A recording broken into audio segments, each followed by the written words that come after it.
India being exchanged.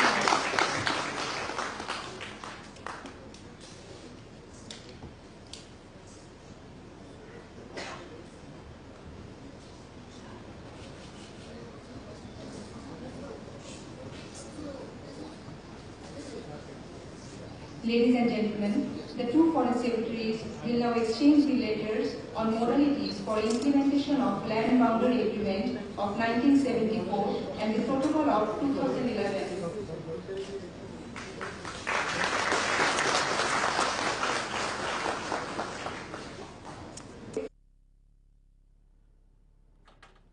Bangladesh and India will now proceed for the bilateral talks. The ceremony will resume on the return of the Honorable Prime Minister and the delegation to this venue after the talks. Thank you all.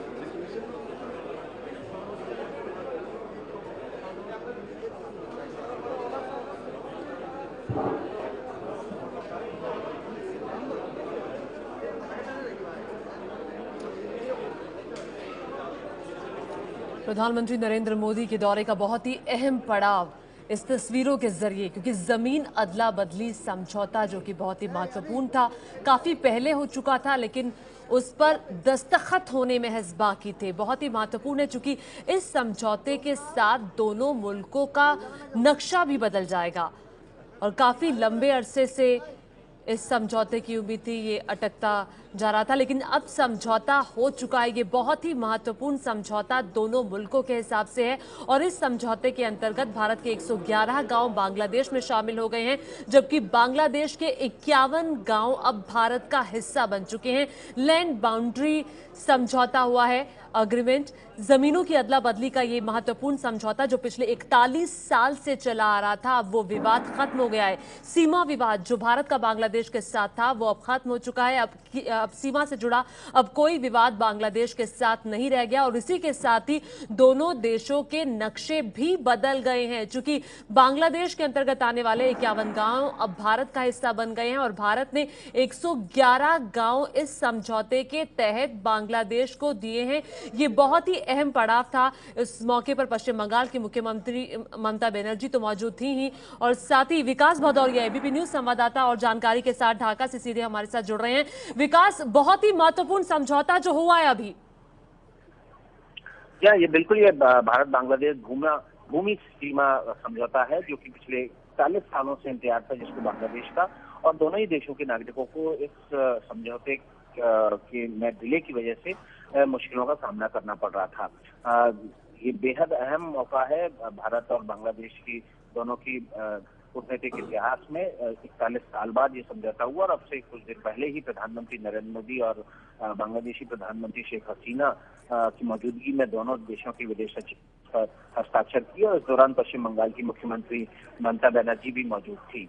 इस समझौते के तहत तकरीबन 50 से ज्यादा ऐसे भूभाग हैं जिनका एरिया तकरीबन जिनका क्षेत्रफल लगभग 7,000 एकड़ है, वो बांग्लादेश भारत को देगा और 100 से ज्यादा ऐसे भूभाग जिनका क्षेत्रफल तकरीबन 17,000 एकड़ है वो बांग्लादेश को मिल जाएंगे। और इसके बाद दोनों देशों के उन नागरिकों को जो कि बांग्लादेश के होते हुए भी मध्य प्रदेश के भारत के मुख्य भूभाग में रह रहे थे और ऐसे नागरिक जो कि भारत के नागरिक थे और बांग्लादेशी मुख्य भूभाग में रह रहे थे, उन दोनों नागरिकों को अब उन दोनों नागरिकों के लिए अब आसानी हो जाएगी क्योंकि ये इलाके अब बांग्लादेश और भारत के हिस्से हो जाएंगे और इसके एवज में उन नागरिकों को बांग्लादेश और भारत दोनों ही नागरिकों को एक दूसरे के यहाँ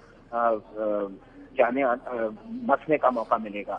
तो ये ठीक भारत और बांग्लादेश के इतिहास में बेहद महत्वपूर्ण समझौता है। इसी से इस बात का आकलन किया जा सकता है कि बांग्लादेश को इस समझौते का 41 सालों से इंतजार था और इसका कुछ दिनों पूर्व भारत की संसद ने अनुमोदन किया था। जी बिल्कुल, 41 साल से अटके पड़े भूमि सीमा समझौते पर हस्ताक्षर हो गए हैं। 41 साल से लंबा इंतजार था और इसी पर बातचीत करने के लिए तमाम खास मेहमान इस वक्त हमारे साथ स्टूडियो में भी मौजूद है। शेष नारायण जी, सबसे पहले आपके पास आना चाहूंगी। ये बहुत ही अहम समझौता था। 41 साल से वो लोग इंतजार कर रहे थे जो इन गाँव में रह रहे थे, जो जिन्हें पता नहीं लग रहा था कि वो कहाँ जाए, क्या करे, असमंजस की स्थिति थी उनके लिए। अरे बहुत मुश्किल था। उसमें बहुत सारे गांव ऐसे थे कि एक इनक्लेव है, उसके चारों तरफ बांग्लादेश का एरिया है, और उसके बाद फिर काउंटर इनक्लेव उसको कहते थे।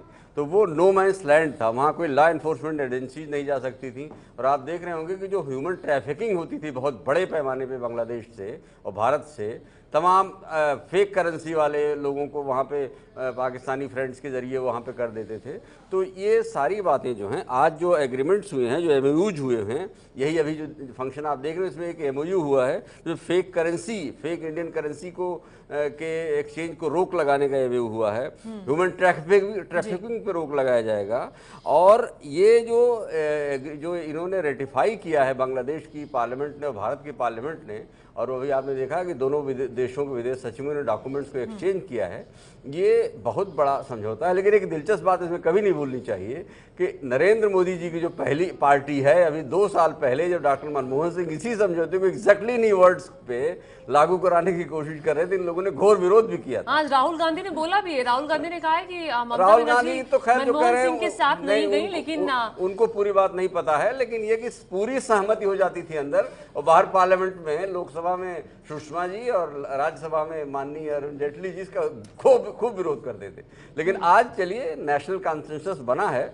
और ये जैसे अब फेक करेंसी का मामला है, लगभग सारा फेक करेंसी का काम वहीं से ऑपरेट होता था। हाँ। जो ह्यूमन ट्रैफिकिंग के काम है लगभग सारा वहीं से होता था, उस पे लगाम लग जाएगी। हाँ, तो वो बहुत। इसके साथ अभी एक समझौता और हुआ है, कोस्टल शिपिंग एग्रीमेंट।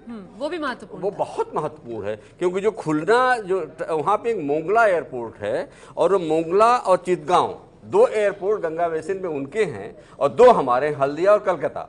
तो ये चारों एयरपोर्ट्स के जो मूवमेंट होगा वो बहुत बड़ा है। मोदी जी अभी कुछ देर में एक रेल लाइन का उद्घाटन करने वाले हैं, खुलना मोगला, करीब 60 किलोमीटर की रेल लाइन है।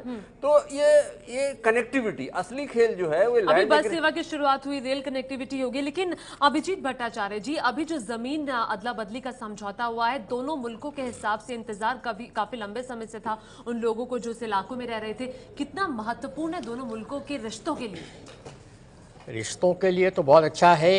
देखिए, एवरेज एक गांव बांग्लादेश को जो गया है 153 एकड़ का है, और एक गांव एवरेज जो हिंदुस्तान में आया है 137 एकड़ की है।